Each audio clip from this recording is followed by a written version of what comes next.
are you? Okay. We're gonna just get started now. As people come in, we'll let them into the Zoom. Um I've met Bruce already now a couple times, so I feel weird introducing myself, but I'm gonna do it for the Zoom. My name's Irene Mendez. I work in the global office as the global program specialist, and I work in organizing the student programs. So I'm pretty much the first point of contact regarding questions or anything as far as the student programs themselves. And then I'll pass it off to Dr. George to introduce herself, and then we'll get started on the presentation. Okay, hello, and nice to meet you virtually. My name is Nia Georges. I'm a faculty member in the Department of Anthropology, and I have taught at Rice for many years. My areas of specialization are immigration, gender, and issues related to reproduction, including pregnancy, birth, and abortion. And my research areas have been Europe and Latin America. And I've taught many courses at Rice with an international research experience component. So I've done this several times, and that is the format. It's sort of a tried and true format that I've developed for teaching courses with an international research component for undergraduates. And I have to say it works quite well. We've done it in a number of different areas with different languages and different challenges, and students inevitably come up with really nice original research projects using anthropological methods, and I'll talk about that a little bit more in a second. So I'm excited to be offering this course in Paris. Could we have slide 1, please?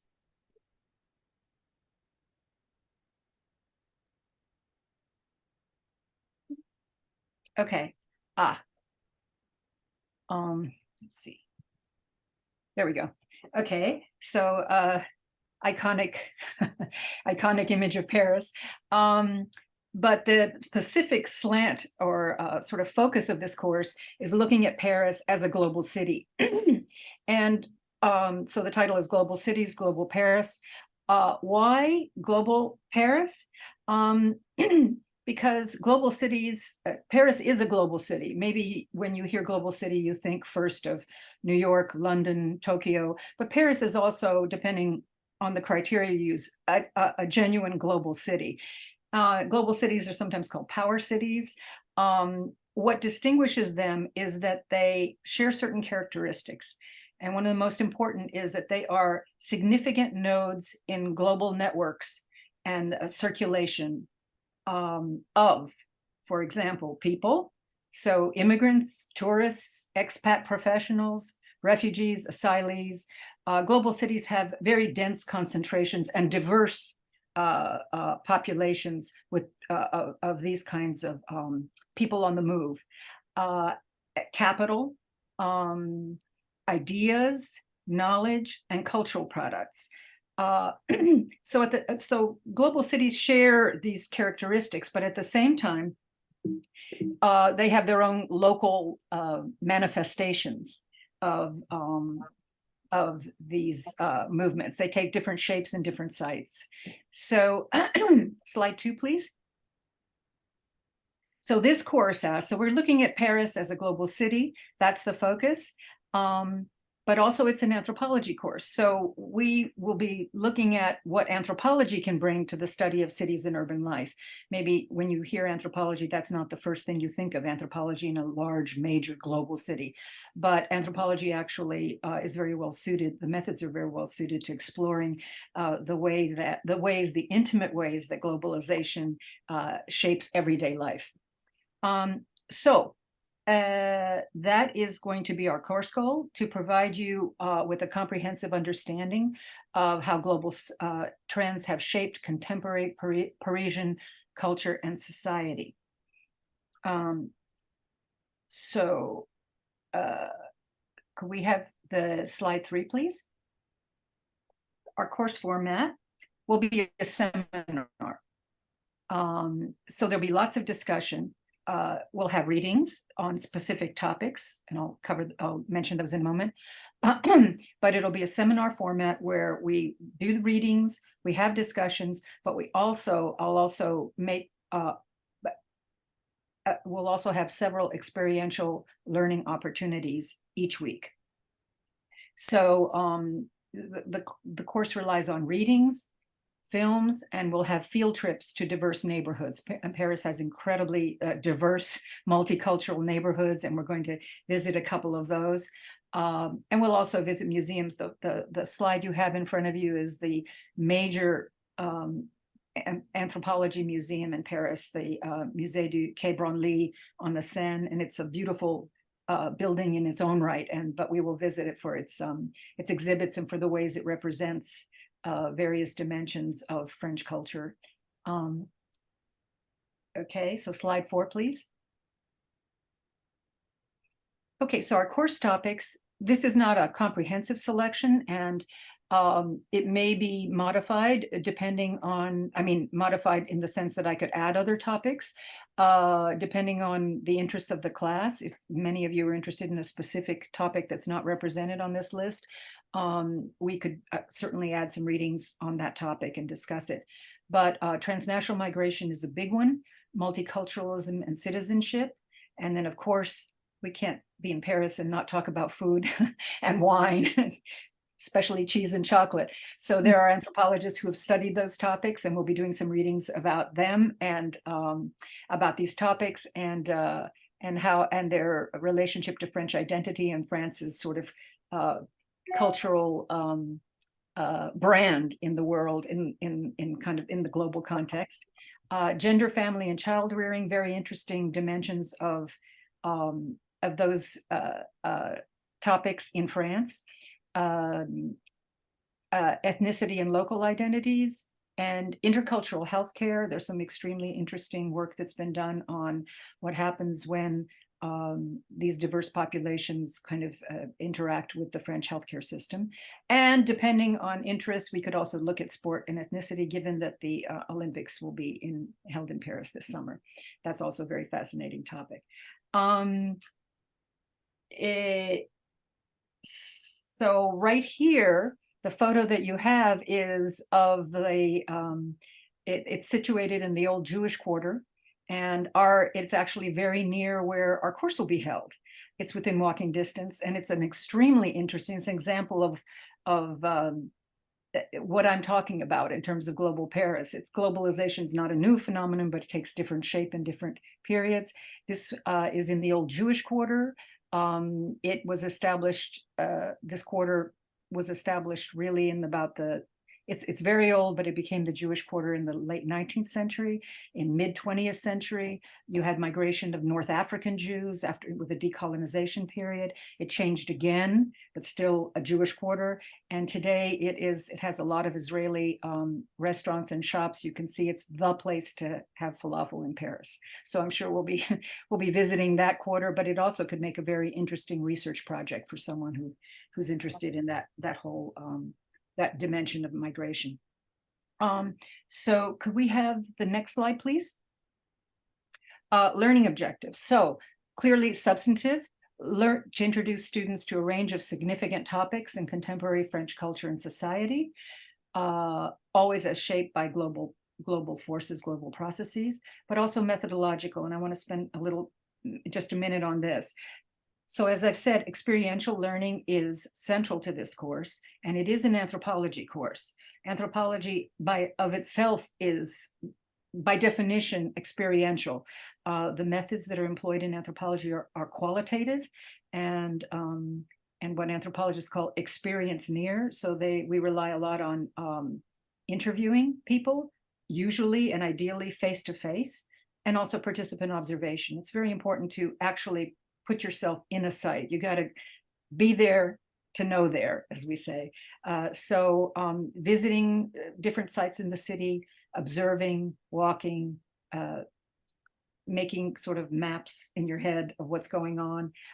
These are the methods that I would expect you all to use in your research papers, which I'll talk about in a minute. And we will spend some class time talking about these methods and doing some practice among ourselves before you begin your research. Next slide, please. Okay, so course requirements. The course has two major components that affect your grade, and that's active participation in classroom discussions, doing the reading beforehand, and really engaging in the classroom discussions. And then the second is your research paper, and that you'll have a choice of one long or two shorter original fieldwork-based papers, which will be conducted in neighborhoods that make sense for your topic. I will be mentoring you through the research design process, so don't be intimidated by that. We'll talk about it. I'll help you with lit reviews, appropriate methods, and so forth and so on. So that will be the product of the course that you produce at the end. And I think that's the last slide. Do we have one more? No, that's it. That's it. Okay. And so if you have questions, please, this is a good time to ask them, and you can always email me at nia@rice.edu. Yeah. And then I just want to talk quickly about program logistics. Yes.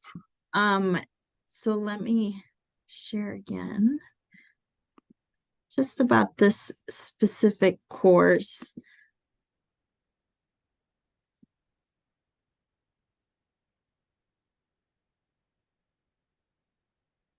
Again, this is Global Cultures, Global Paris, and this is Paris Session 3.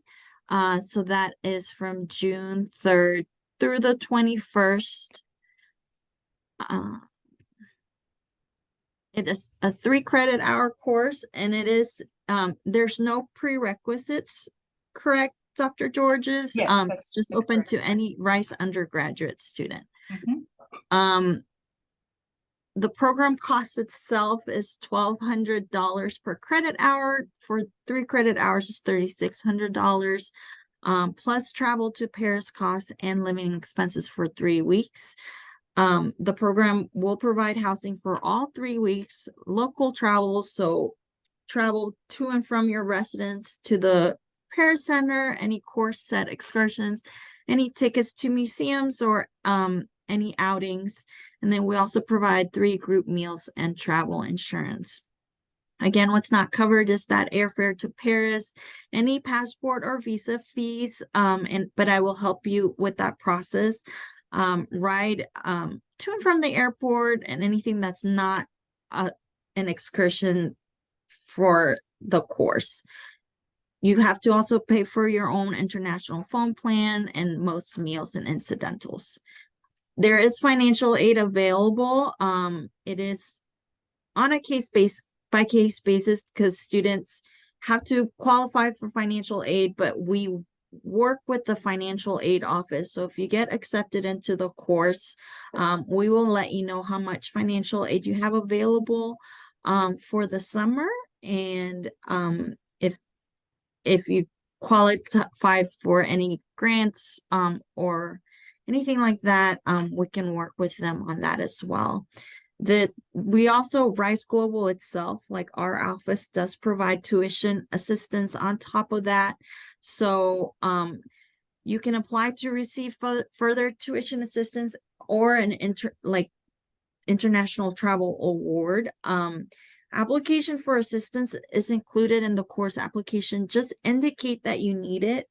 And then we work with the financial aid office, and then with our office ourselves, we determine how much assistance we can provide along with the financial aid that you're provided with.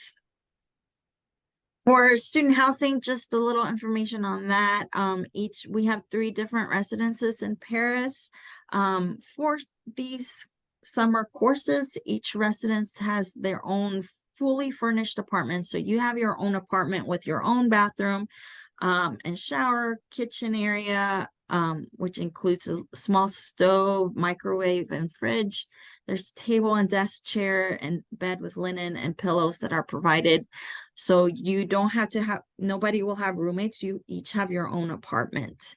And then every residence has their own washer and dryer, and then their own private courtyard or small garden space.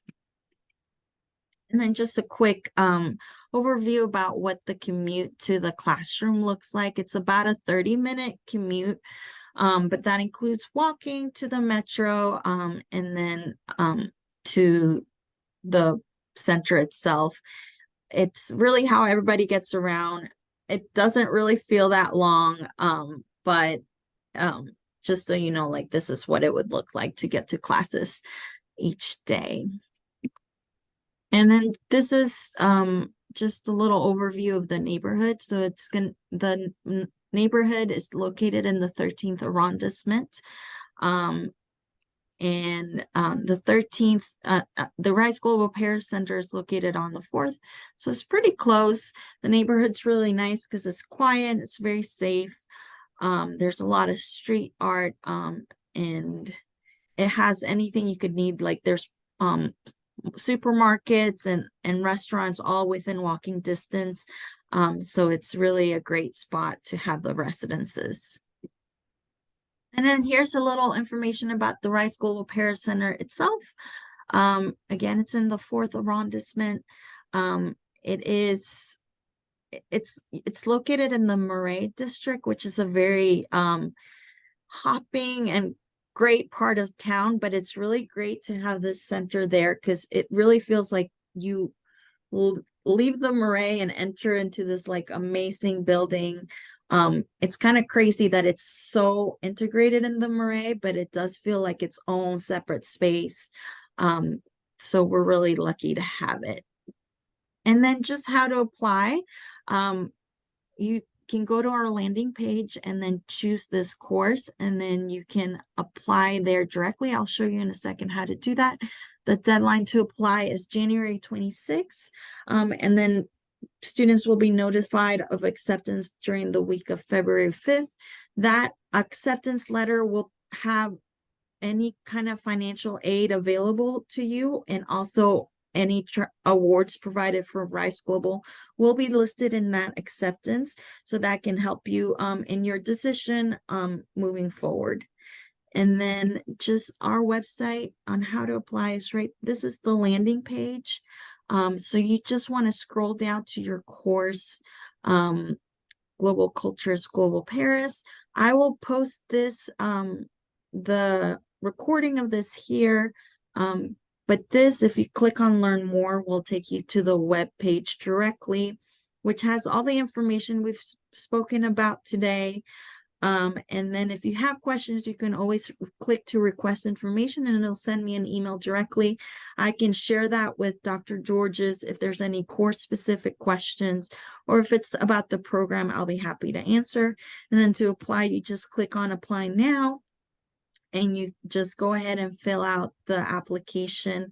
Again, if financial aid is needed, you just need to include that here, or any financial assistance, just include it here, and that helps us with getting that information to you in any acceptance letter. And so that's it for my part. Are there any questions, Bruce? I don't think so. Thank you so much. I really appreciate it. I'm really excited Yeah. about this course. Yeah, great. So if Excited that you're excited.